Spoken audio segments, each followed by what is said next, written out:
And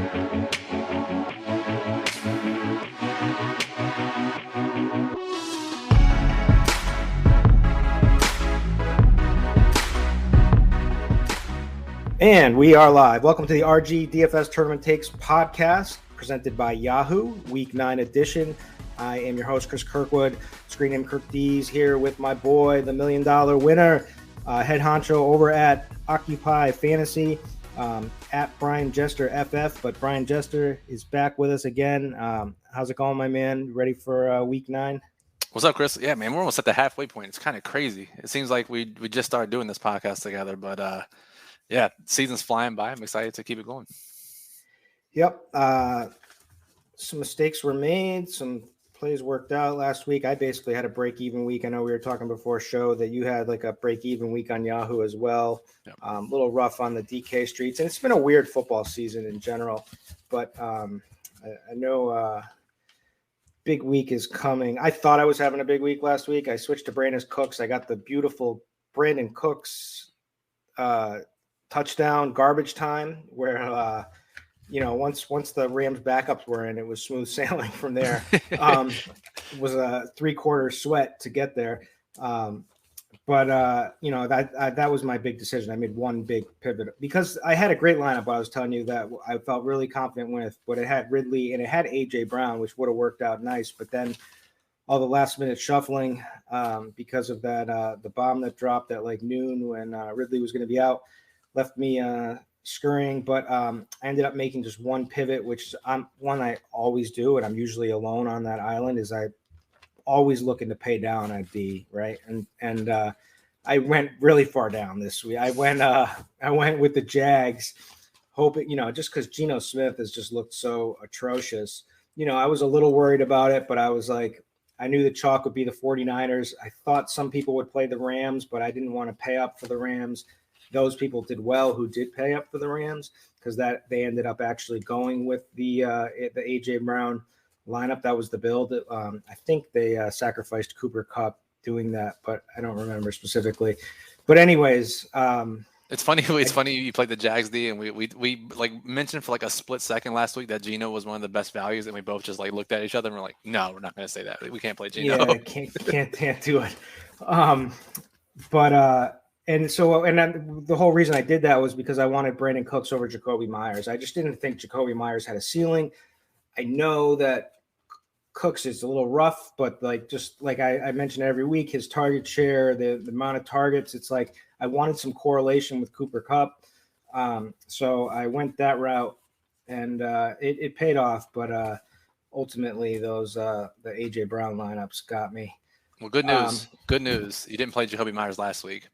Still the same price this week if you want to play him again. So I know. He did have the 2-point conversion, and that's what cost me. That 2-point conversion that he got is when they just that was the final nail in the coffin. I mean, I needed a really low game from him, but they all passed me with that 2-point conversion.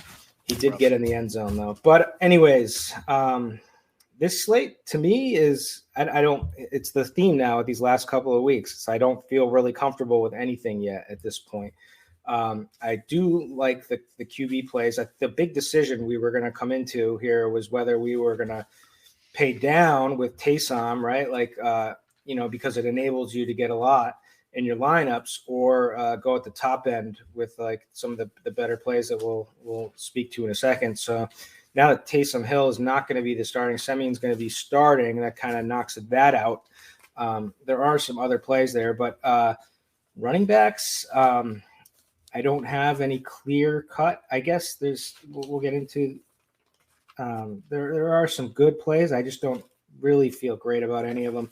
And then there isn't that much from the cheap end on wide receivers, which we usually can count on. And yes, we do have Jacoby Myers, like you said, if we want to keep going that way, and we'll get into that. But I find myself wanting to pay more for wide receivers. I don't feel so great at running back, and I want to pay up at quarterback.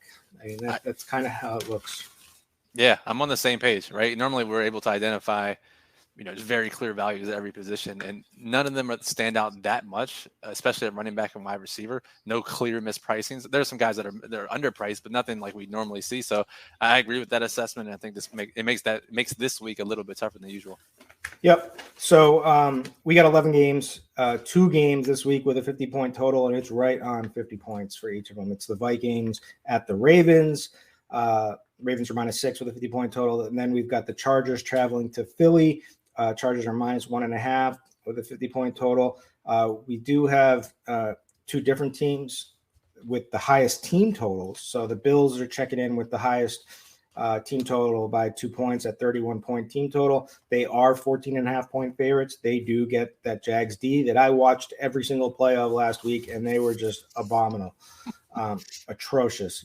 And the thing about that's good there is that we know that the Bills are just going to keep throwing the ball, right? It doesn't seem like they're going to lean on running even when it gets out of hand. It seems like Josh Allen's just going to continue to throw. So that's kind of what we want. So normally I would be a little bit concerned about blowout, and I am a little bit in general anyways, but less so with Josh Allen at the helm in the Bills offense. Then there's the Chiefs, which was going to be a great Mahomes versus Aaron Rodgers battle, but Aaron Rodgers got the Rona, even though he was immunized, as he likes to say, everywhere. But anyway, so now we've got Jordan Love, right? Yeah, we got the Jordan Love show, which he's minimum price, right? So there's our Taysom pivot if we want to go that low. Yeah, that's if big if. But man, the Chiefs just don't look good anymore. What are your real quick? What are your thoughts on what's going on with them? Because like some of the advanced stats show that their offense is still elite, but just watching them, everything feels so difficult. Correct, and Mahomes is just making bonehead plays, like that play where he jumped and then whipped the ball 100 miles per hour off the helmet of McKinnon. That ended up being a like. So that's funny. Like every week we're like, oh, so many turnovers. Well, they're going to correct that. Or so many, and like. It's like he outdoes himself every single week. It's so I don't quite get that. I think it's overblown. I think he's still Mahomes. I think people have figured out a little bit, how to not allow them to get the deep ball, and I don't think they've adjusted well enough. But hopefully, I think that the adjustment's coming. I mean, they still have 2 ridiculous offensive weapons. They could have a good run game if they wanted to lean on that, and Mahomes just needs to tighten it up, right? Yep. Yeah, I think. I mean, I'm not a tape grinder, but I watch all the games, and you read people on Twitter who know about football, and a lot of it's a lack of patience from Mahomes, and you got to think someone as good as him corrects it shortly. But it's painful when you're stacking those games to see these outcomes. Yeah, I mean, Kelsey's been non-existent, and then people are saying the age model is undefeated and all that. I don't buy that. I mean, like 7 games, right? Yeah, it's ridiculous. So I think they'll have a big. I mean, if they don't this week, if they don't look right this week, then we've got some problems to discuss. Because if they lose to Jordan Love, that would be kind of crazy. But so for the 2 high-paced games, there's a couple of them actually up and paced. I always look, like I said, at the blitz most plays. Chargers Eagles are projecting for the most plays by a nice little margin there over the next highest, which would be the Raiders Giants. And another one is Arizona 49ers. But that game is, who knows what's going to happen, because Kyler Murray is not, hasn't practiced all week. And it's looking, the line, like you referred to, is moving in the San Fran direction. And it's up in the air whether he's going to play. And I'm probably leaning towards him being out at this point. And then they also have Hopkins is also not looking so good to play. And then AJ Green, COVID. So that's going to be an interesting offense to discuss in that game. So that makes that game a little bit less sexy, without those weapons there. But those are the 3 games, and that's also in the Thorman up and pace article over at Establish the Run. I always kind of cross-check those, but those are the 3 games. Then we've got a bunch of ways to go, but that's kind of the overview of the slate, right?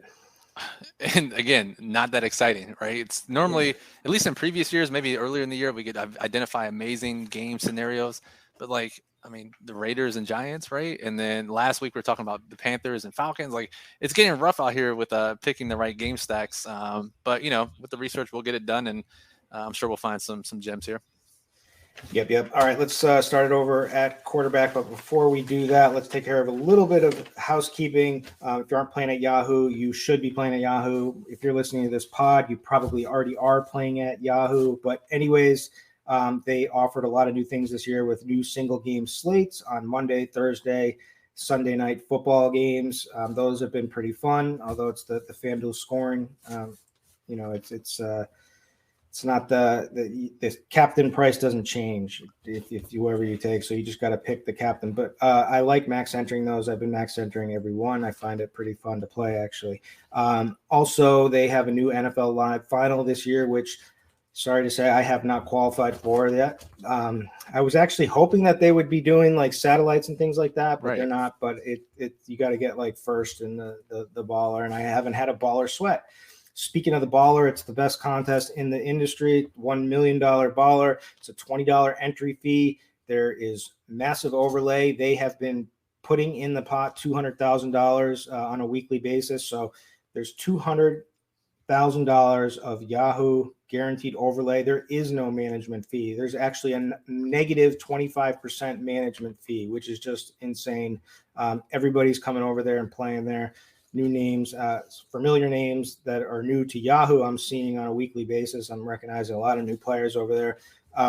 But anyways, if you haven't signed up yet, sign up, use code Grinders25 for a free $25 bonus on your first deposit. And then go over to Occupy Fantasy and check out his review each week of the Bankroll Builder contest, or the Bankroll Builder content that he's been putting out, and you'll get a good feel on how to play over at Yahoo. All right, QB, we're going to start with the top values, hit main preferred plays. That's kind of how we do it. Give some stack ideas along the way. Okay, so for top values, originally my top value was going to be Taysom Hill.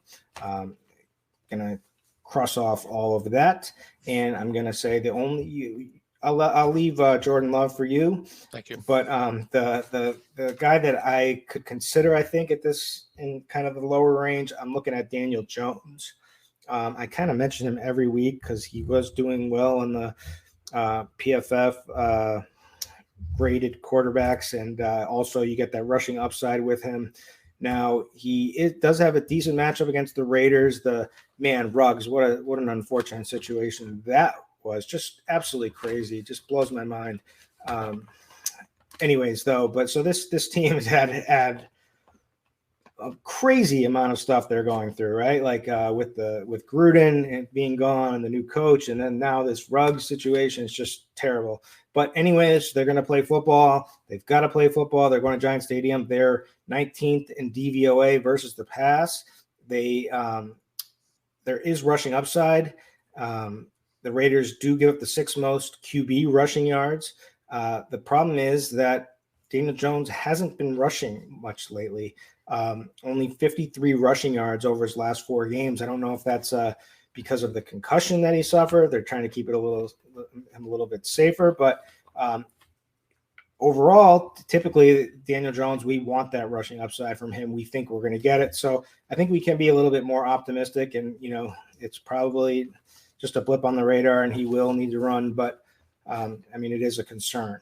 The other thing is, Tony looks like he should be on track to play. They are missing a bunch of weapons. I read some reports that maybe Galladay would be back, but I don't think that's going to happen. But I don't quite know for sure. But, there's a lack of weapons, but this game could be pretty good. So that would be the guy there. I didn't list any others, so take it away with some other values. Leave me all the good ones, right? So Daniel Jones, I had him as my top one, the one I felt the best about, and 3 other names I listed just for from like a pure projections value standpoint. Tua against the Texans, I think obviously it's a good matchup and not the rushing upside we want, but again, a great matchup and a high team total at that price, $26. But he's capable of that rushing upside. Sure. sure. flashed it yet, but in their offensive line is a problem. But like there is reasons to be potentially optimistic, but at least you know that he can run, Absolutely. And then the next guy, Jimmy G, who we never would say has rushing upside. He's only $20 and he rushed for 2 touchdowns last week. No idea what that was about. Don't think we'll ever see that again. But again, if especially if Kyler plays and this game becomes a little bit more of a shootout, I like Jimmy G at $20. And then I guess the one I like the most is Jordan Love, who's also $20. Played pretty well in the preseason. Not going to run too much. Can get it done with his legs some, more of a passer, but $20. And if we expect that game, it opened at 56. It's down to 48. It hasn't moved much since the Aaron Rodgers news. So 48 points for a total is not bad. And we know what the Chiefs defense is incapable of doing. So I think if I chose to pay down, I would go with the unknown at Jordan Love. But Chris, I don't know if I have the confidence to do that in my main lineup.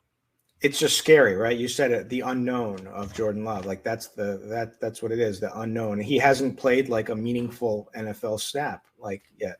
Yeah.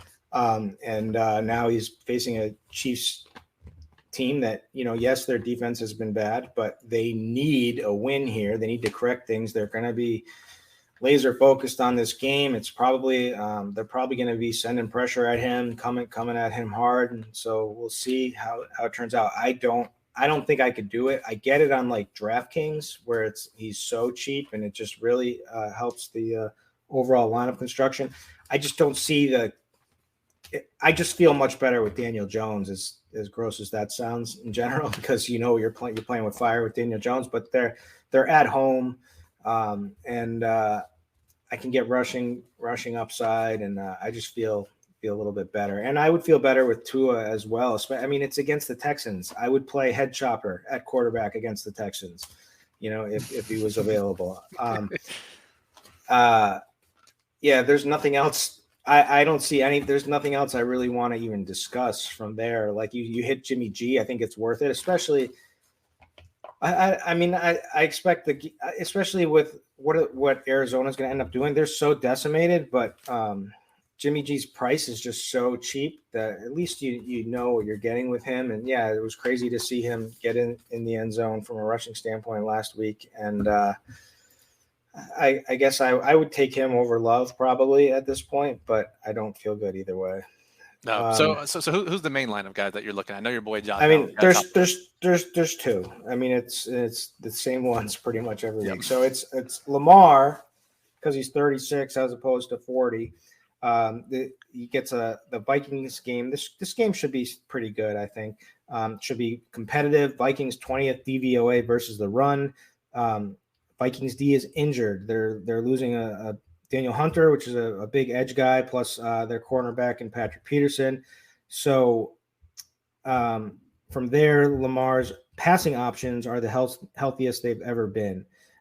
So you've got a healthy Hollywood Brown, you got a healthy Mark Andrews, you got Watkins coming back, and you got Rashad Bateman finally in the mix now, right? So he's got all of his weapons. You've get the rushing upside, 88 rushing yards last week. The problem with his stats this season is that he just doesn't have the rushing touchdowns. But I think they'll be coming. So the Ravens defense also is not the Ravens defense that we're usually used to, right? They're 24th in DVOA overall, which sets up their games for more back and forth scoring, which is obviously what we like. He's averaging 5 more pass attempts this season than he ever has. He's also rushing the ball with more rushing attempts than he had last season, if we're comparing back the same time point. And so all systems point to go for me with Lamar. The other one, Josh Allen, this is I think you're just going to look back at this week and you're going to say, well, what did we have? Well, we had the Bills offense with Josh Allen playing the Jags. And it was how easy was that, right? And this is a team that's will just keep throwing and keep chucking, doesn't use their run game enough. And just Josh Allen, does run the ball and does have that rushing upside, rushing touchdown equity. I think it's a good spot for them to get Diggs some gaudy yards because he's been, having a down year. And they have no one that could stop Diggs on the Jags D. They can't really stop anything. So That's what I was saying. We'll look back and we'll be like, Josh Allen was so easy when he's just running up the score all game in this game. I don't know. I don't even know if I would have a bring back on the Jag side. No. So that kind of lowers the overall stack upside. But I don't think you need to on Yahoo, to be honest. But if you do have some, let me know. But those are my two guys. And I'm sure those are the two you had as well. Yeah, exactly. And I'm like, I will go to the grave. It's game stacking and bringing it back, but I'm actually considering this week not bringing back a Jaguar just because of that game and just 2-0 or 3-0 stacking Josh Allen and the Bills players, right? Just because of the matchup and what we see. And I don't trust anybody on that offense. And James Robinson's banged up, and their leading receivers freaking Jamal Agnew. So like, I don't know. I'm okay with not bringing anybody back. And then, so Lamar and Allen are the two main guys. You have to make that decision. You do save the $4 with Lamar. Where it gets interesting is for tournaments for me, because we talked about that Ravens Vikings game having one of the highest totals. So we play the other side with Cousins in that game if that game shoots out. Justin Herbert in the Eagles game, high pace game. So both Hurts and Herbert are in play. If you think Jordan Love can compete, you gotta play Mahomes in tournaments this week. And then the last game, you mentioned Daniel Jones already, but the other side, Derek Carr. Those are probably my favorite tournament options, in addition to the guys we've already talked about. Yeah, and I could add maybe Joe Burrow in there because it'll be. I mean, it just seems like Bengals games just shoot out. Like that's just what's going to happen. That's an auto ad for you every week. I don't even know if we have to say it anymore because every time we finish, you're like, "Oh yeah, we need to add Joe Burrow." So I think we can always add that in. Yep. Yeah, I think that's pretty much quarterback this week. I like the Kirk Cousins call. You Justin Jefferson's a beast. Thielen's a beast. It's like you can double stack that. You can single stack that. There's good bringbacks.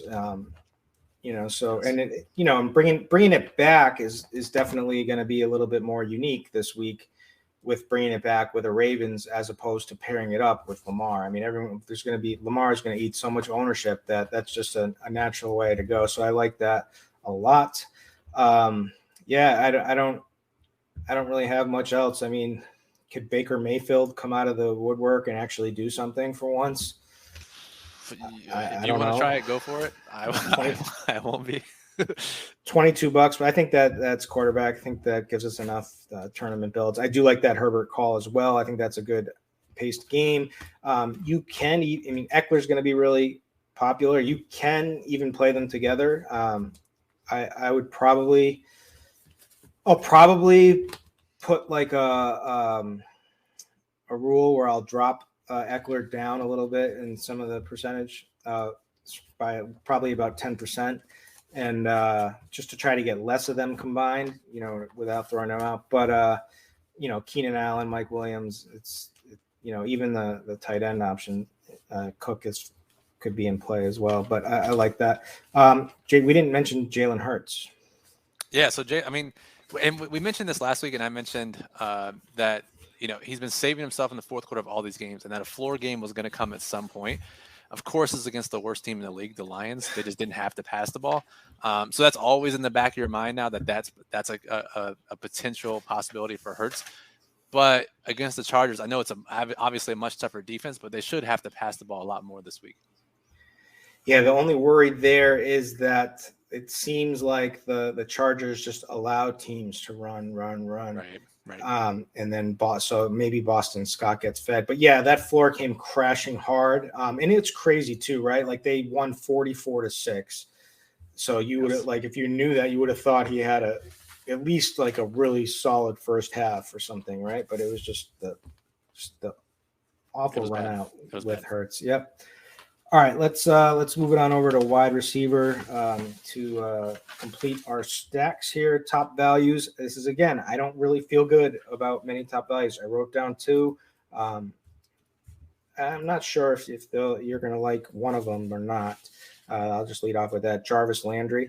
It's really not a lot here. He's a little bit banged up with his knee issue, but he is back. He is their de facto number one wide receiver, especially with Odell gone, being released today.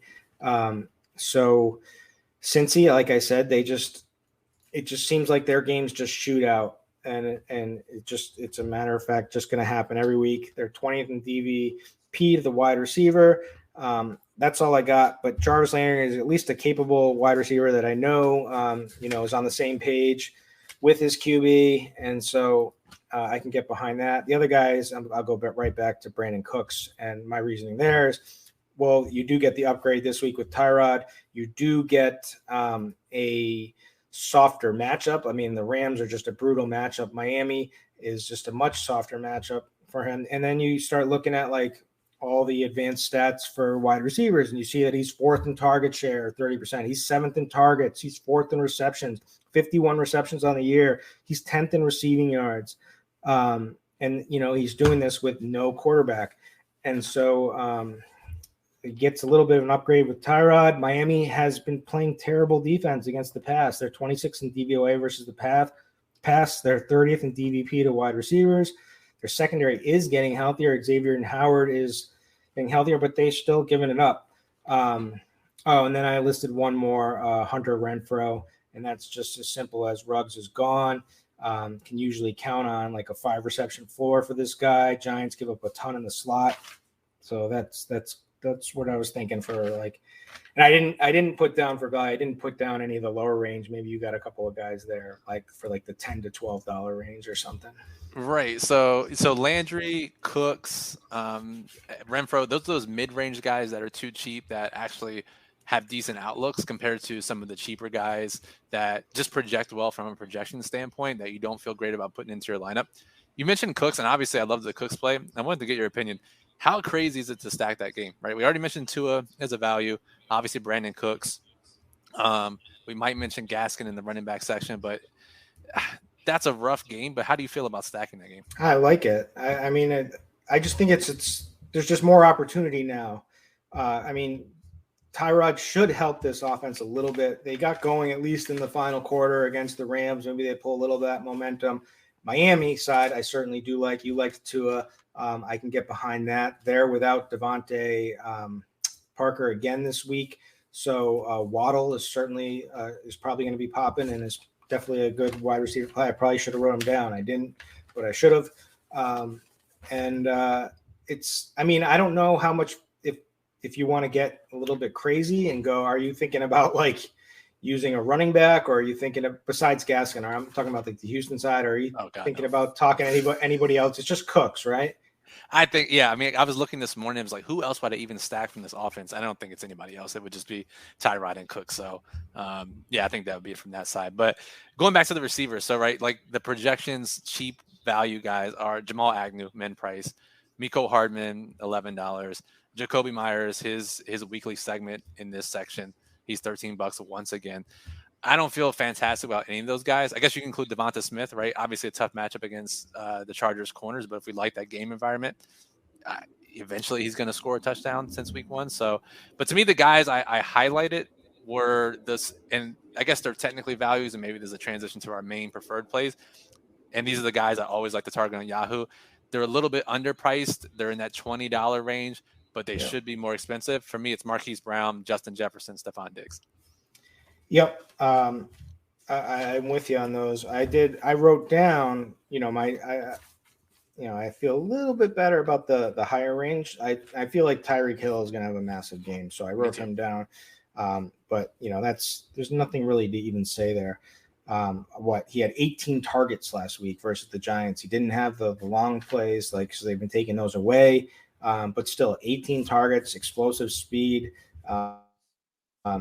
Packers know Jair Alexander. He's 7th in target share. I mean, he's always up there. He's 5th in receiving yards, 6th in TDs. He's had not a great season, and he's right up there in like top 5, 6 in like every category. And he's the guy that if he goes off and you don't have him, your week's done. Yeah. But with the way his ceiling is, he can break a slate. Yep, no doubt about it. And Diggs has been terrible. Has been I wouldn't say terrible. Has been disappointing this season. But I think this is this is just me thinking that they're just going to make this a get right spot for Diggs, and you're going to see multiple touchdowns with Diggs because it's going to be too easy for him, and they're just going to pad their stats this week. Maybe I'm wrong, but I just have that inkling. I'm with you on that range. I mean, that's always a sweet spot. And like last week, it would have been with Ridley when he was just too cheap. We saw AJ Brown was like 24. Like when you can get Justin Jefferson, a guy who's got 30, 35 fantasy point upside. I mean, yeah, it's got to break right for him to get there, but he has that in his range of outcomes. That's like that sweet spot there. You get that big upside. Other guys in that range. Who else did you mention? Did you say Marquise Brown? Yeah, Marquise Brown, obvious pairing with Lamar. And maybe he gets played a little bit less because people kind of say, oh, there's too many wide receivers now, or things like that. Or I'll just take Lamar, or I'll just pair him with Andrews. People don't want to spend $23 typically on market. They're so used to him being like $17 over on Yahoo. So I can get that. Yeah, there's like Cortland Sutton is someone that kind of stands out to me because he's going to be he's going to be low owned because of the Jerry Jeudy being back, and he didn't have such a great game in their first game with Jeudy back. But I mean, he's still the alpha wide receiver one on this team. It's a game with Dallas that could end up being a bunch of points scored in that one, so I like that. Thielen, of course, 26. So it's Jefferson, Thielen. To me, they're similar. It doesn't really matter which one you play. You just got to, unless you have I know you said Jefferson, but you'll be playing some Thielen for sure as well, right? Yeah, absolutely. You have to. If we like that game environment as much as we do, you have to play Thielen as well, especially since he just always scores touchdowns. Man, and I don't really see much else. I don't want to pay for Devontae Adams without Aaron Rodgers. I don't really want to pay for Deebo Samuel, although Deebo Samuel is like legit the number one wide receiver this season. I know. And it's just crazy. But, and he's $31. I don't really want to pay that, but probably should at least mention him here like I did. What are your thoughts with him? Yeah, so we talked about those mid-range guys, and we always see a little bit lowered ownership on non-Cooper Kupp studs. Deebo fits the mold this week. Jamar Chase, Devontae Adams, especially if Jordan Love is with Jordan Love, I don't think a lot of people are going to be willing to play him.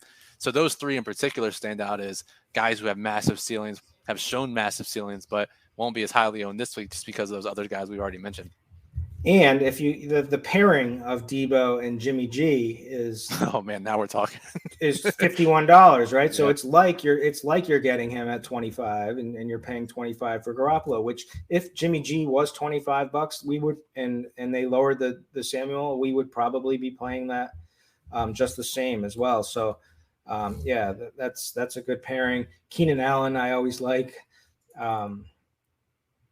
T. Higgins seems kind of cheap, but then Tyler Boyd is super cheap. So I don't know. That's all I got. Yeah. Who else? I have DJ Moore written down. I think PJ Walker is starting for Carolina this week as of Friday. So maybe he can get the ball into the hands of Robbie Anderson and DJ Moore more than Darnold has the last couple of weeks. And then Kadarius Toney, if you like the Daniel Jones play, you can play him as well. Yeah, Toney for sure. And Slayton. No one will play Slayton. Let me check his price. No, definitely not. He's $13. Yeah, I'll play Slayton. Yeah, especially with Shepard out. So yeah, I like that. Yeah. He's the big play threat. Like you're just hoping for a bomb to Slayton. He's $13. You get a bomb from Slayton, you are chilling on the slate. All right, let's move over to running back where I don't feel so great this week. We do have really solid plays. We got different ranges. The top values, at least like from the cheaper side of things that I was looking at, I wrote Darrell Williams down, $14.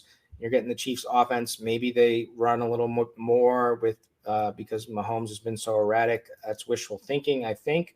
And then there's obviously, everyone is going to be talking about Gore, how annoying he was and took a bunch of he looked good, by the way. He did look good, and but Williams still had 64% of the snaps, right. And I think Gore was just on the field at the right time when they were moving, and yes, he did look good. I'm not sure how much they increase it. I don't know, but I know that at least you're probably getting the Darrell Williams for $14, who's the number one on our running back who is involved in the passing game. He did have 61 receptions for 61 yards. If he just got in the end zone last week, he would have had a really nice game. He didn't, and that's always a concern. They have a lot of different ways to get in the end zone, but $14, I can take a shot. I'm on board with Devontae Booker now. I just didn't like him in like really super tough matchups. The Raiders are a pretty good matchup. 23rd DVP to running backs. It's really just all about workload with this guy. 93% of the snaps. He actually has looked pretty good. 20 touches last week versus KC. So those are kind of the two cheap guys I got. And then I'll throw it over to you. Yeah, that's when you know it's a rough week, right? We're mentioning Devontae Booker, who you've basically sworn off until this week, and Darrell Williams at $14. Yeah, that's those are the two values, I guess. And then if you're looking at underpriced guys, Cordero Patterson again. We saw a floor game from that offense last week, but his usage is still outstanding. Myles Gaskin, still no Malcolm Brown, so we get a nice running back with pass game usage against the Texans. Eli Mitchell, his price barely increased. He's $21 now, and a pretty good matchup against the Cardinals. If Jeff Wilson's back, maybe that complicates things some, but I can't imagine him getting a huge workload after being out for so long. And then your boy Joe Mixon, I think, is too cheap as well this week. He's always in play. Yep, I'm there with those guys. I wrote down and I still had him in my value section. I had Josh Jacobs down, right? So yep. $20, which is that kind of like that sweet spot range on Yahoo. And this is he's did go down with the phantom chest injury in that last game after he got in the end zone in the first half. But he's not on the injury report anymore. They're coming off of a bye. It's a good matchup. New York Giants, 21st in DVOA versus the run, 21st DVP versus RBs. They've given up north of 4.5 yards per carry allowed, 5 TDs in 5 games for Jacobs. This is a guy who gets in the end zone when given the opportunity. This could be a game where they lean on him, especially with Ruggs being out and all the stuff that's been going on. It's just easy to, lean on a solid running back. Yes, there's Drake and there's other potential issues here, but he, is sort of fragile. He has, it seems like he's just always playing with some sort of injury, but I definitely like him a lot this week. I love your Myles Gaskin play. Like I said, this is against Houston. I'll play head chopper at quarterback or running back against Houston. But Houston, 31st DVOA versus the run, 24th DVP versus RB. It's you feed running backs versus Houston. There's no more Malcolm Brown. 15 touches versus Buffalo, 58% of the snaps. Probably will get a little bit more this week. And Houston is a ridiculous 5.24 yards per carry allowed on this season. So I'm on board there. I think he gets in the end zone. And then I'm looking at the higher price. And this was, I was kind of debating because I was interested in playing Taysom, and I was like, what does that get you? Well, it would get you Austin Eckler at $30, which is a little bit scary. I think he's probably the top running back play. I don't know. The next guy I think might be getting overlooked too, that I'll say in a second. But I mean, it's a guy who's electric, can get it done on the pass or on the ground. 17 touches last week, 7 most. They've allowed Philly's allowed the 7th most receiving yards allowed to running backs. They are 22nd in DVOA versus the run. They've looked bad. 29th in DVP versus running backs. Running backs have been eating them up this entire season. Eckler just looks like a really solid play with upside, that from the passing game and the ground game. But I think Dalvin Cook is going to go overlooked. $30 is when really starting to get tempting. So it's a tougher matchup. Baltimore is not atrocious versus the run, but their defense has been pretty bad overall on this season. They've allowed 9 rushing TDs. Cook is, had a couple of back-to-back kind of, he did have a decent game against Carolina, which was a tough matchup in week 6. But didn't look so great against Dallas in week 8, kind of a rough patch for him. I think he falls out of favor. This is a game we want to play. So Cook may make my main line. That may be one of my flag plant pivot plays, because I don't think he's going to be chalk. Now, also Aaron Jones should be mentioned because he's probably going to have insane opportunity, right? He's probably going to get a ton of carries in this game. They're going to try to lean on him in this one, and just how efficient he is will tell the story. I think he's good. So I think this is a really stacked range. So you got Jones there, you got Zeke too, who's going to be more popular on other sites. Not going to be that popular on Yahoo. So there, you already mentioned. No one mentioned Nick Chubb, 31, overpriced. But it wouldn't shock me if he, this is a strong range. Chubb, Eckler, Cook, Jones, Zeke, right there. Very strong range. I actually had Zeke right after Eckler as one of my main preferred plays. I think just given how run heavy Dallas might be in this game, how run heavy they've been with the lead so far this year, that, Zeke's a fantastic play. I would probably prefer him, I think, over the other guys. But yeah, I agree with you that Dalvin won't be popular. Aaron Jones, I think people will play those middle running backs, and as a result, we'll see less popularity on those top guys in Cook, Jones. Kamara, after last week's game and Ingram getting work, I don't think anyone's going to want to play Kamara either. So I think all those guys are perfect tournament pivots and a different type of lineup construction than what the field's going to do. Yeah, and I think Kamara gets a boost now. We saw how much Taysom, when starting quarterback, just crushed Kamara last season. So I think at least with Simeon, there's more upside, at least for him to be utilized in the passing game. Now, Taysom is still there, depending on if he's not starting because of the concussions and whatnot, and he's not going to be a factor this week or not. I don't know. We'll have to, or, maybe they're just not starting him at running back and they're going to use him to be the vulture that we all hate. So I think we're going to want to listen to Schefter and whatnot on what the scene is there. But if Taysom isn't a go in this game at all, I think shoot up Kamara for sure. Probably the number one play running back on the week. All right, who else are we missing here?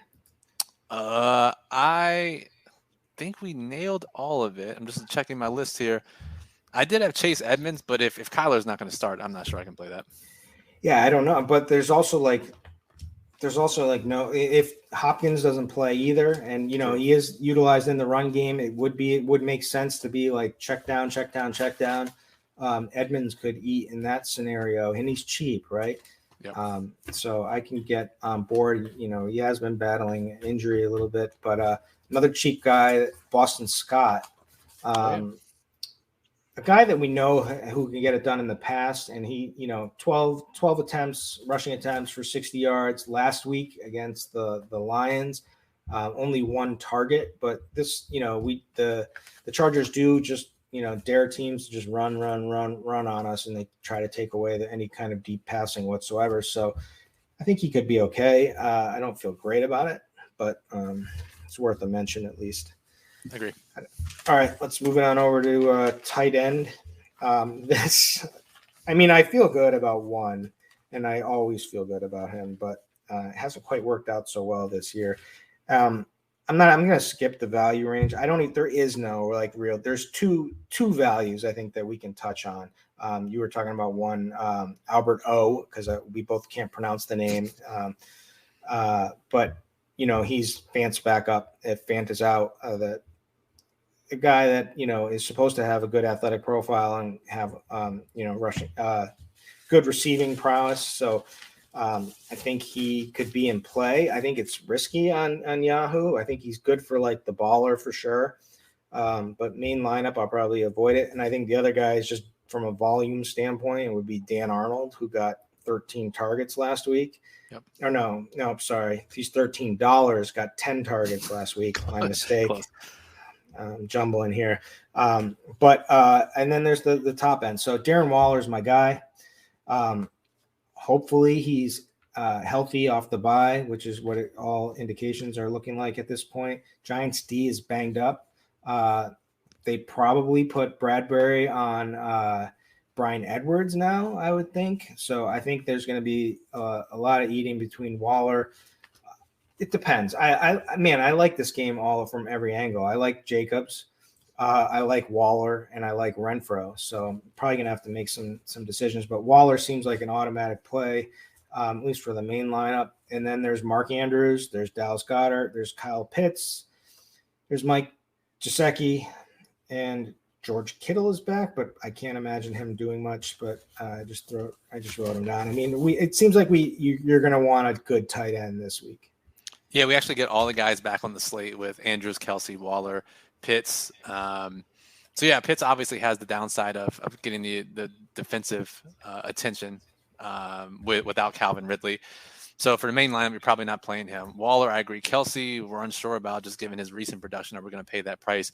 Andrews, we love the game environment, so I like obviously pairing him with Lamar Jackson.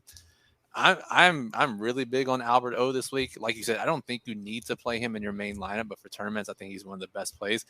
Devontae Parker downgraded to doubtful, which means we see way more Mike Gesicki wide receiver routes. We see way more Mike Gesicki usage. Perfect. We love this game already, so I think he's one of the best tight end plays around. And then the other two guys I like are priced in that middle range. Goddard, if we expect the offense to flow through the tight end against the Chargers defense, then we got to like Dallas Goedert. And then Tyler Conklin in that game. Baltimore allows a decent amount of points to tight ends. Conklin can get it done, and he's cheap-ish. So I think if you're not playing those studs, I actually think this is one of the deepest weeks we've had at tight end. With options, especially at the top end, especially in the middle. And if you really want to go down to the low end, I think you can play a couple guys. So I'm actually excited to play some tight ends this week. Yeah, it's weird. So it's funny, like Kelsey's going to be lower owned because he just hasn't produced yet. And, he's been higher priced and we've been, he's been much higher owned than what he will be this week. But like you said, like I said at first, you're going to want to pay up. I think, maybe Albert, I'm going to make sure I play more Alberto. I'm going to trust you because you're a preseason crusher. I don't watch any preseason football. So I'll defer to you on that, and I'll hold you responsible if he crashes and burns. Which just send me the invoice. The invoice, yeah, it'll stack them by the end of the season. But so like Darren Waller's my favorite. Goddard is my second favorite.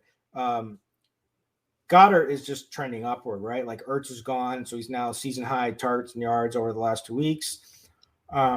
Or last 2 games, and the matchup is great. Like the Chargers have been getting decimated by tight ends. They're 29th in DVP versus the tight end position. It just makes a lot of sense. It's a game we want to target. He's $20. I feel pretty comfortable with him. If I had to pick, like I said, I would take Waller first, but I'm fine with $20 Goddard. I think Mark Andrews is in play. It's a tough matchup from a matchup standpoint. Eric Hendricks is a coverage linebacker who is very good at covering opposing tight ends. I don't know how much that matters, but at least it's something. They haven't given much production in general, but they haven't really faced many. I think like Dalton Schultz has been the best tight end that they've even faced. So Andrews in play, Gesicki definitely, especially with Parker out. It seems like Waddle and Gesicki are the clear passing game options. And that's it. I would probably like a little Dawson Knox, but he's not playing, so he's out. You can play Tommy Sweeney instead if you want. Yeah, I love it's that. See that name gravitates to him because I feel like there's like 10 Tommy Sweeney. I live in Boston. There's like 10 Tommy Sweeneys down. It just sounds like a Boston name, right? Like Tommy, yeah, Tommy. Yeah, that's Sweeney. So maybe I'll play a sprinkle of Tommy Sweeney. All right, so now the invoices that you can expect to be getting are going to be Albert O and Tommy Sweeney. I didn't put the stamp of approval on Tommy Sweeney. Okay. Just trying to be the salesman and leaving it right in front of you. Right. Let you sign for it. All right, I think that's it. I think we wrapped it up short and sweet this week, but I think we covered all the plays. Anything? Oh, we should probably at least give a couple of our favorite stacks, right? Yeah. So if we're going with gross stacks, I think I have to go with the Miami side. Tua, Gesicki, Waddle, running back with Cooks.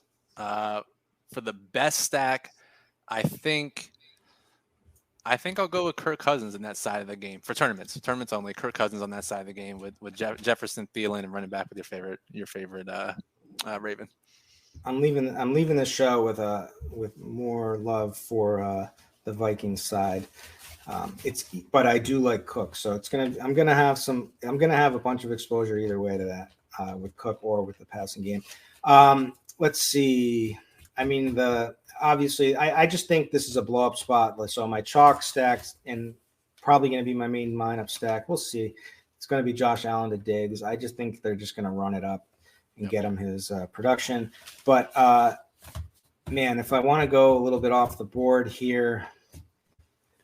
I'm going to go back to Joe Burrow. Okay. And it's just the increase in the passing attempts. So he's now, 38 passing attempts 2 weeks ago against Baltimore, 34 last week versus the Jets. This game, I just feel like it's going to be sneakily shootout. And I like the Jarvis Landry price, bringing it back. So I think we can go Jamar Chase or Higgins. Jamar Chase is obviously going to be a much more expensive route. Higgins, it might be Higgins' time this week. It might be Boyd's time, but it's so affordable, right? Like if you don't use Chase, but Chase is the upside guy for sure. But you're probably going to get him like sub 5% ownership because of his price. So love that. That's what I'll do. All right, so that's a wrap. Any final words for the people? Just keep monitoring, right? We always get random Friday reports, right? So we're recording this early Friday afternoon. Anything can always change. So keep monitoring. But let's send some screenshots to us if you guys win with one of these growth stacks. I'm curious to see who can win out there with them. Somebody take down the freaking baller, please, and then just tag us, even if we helped you or not. Just just tag us anyways. Tag us anyway. Pretend. All right, that's a wrap for week 9. This has been the RGDFS Tournament Takes podcast, and we'll catch you again next week. Thanks.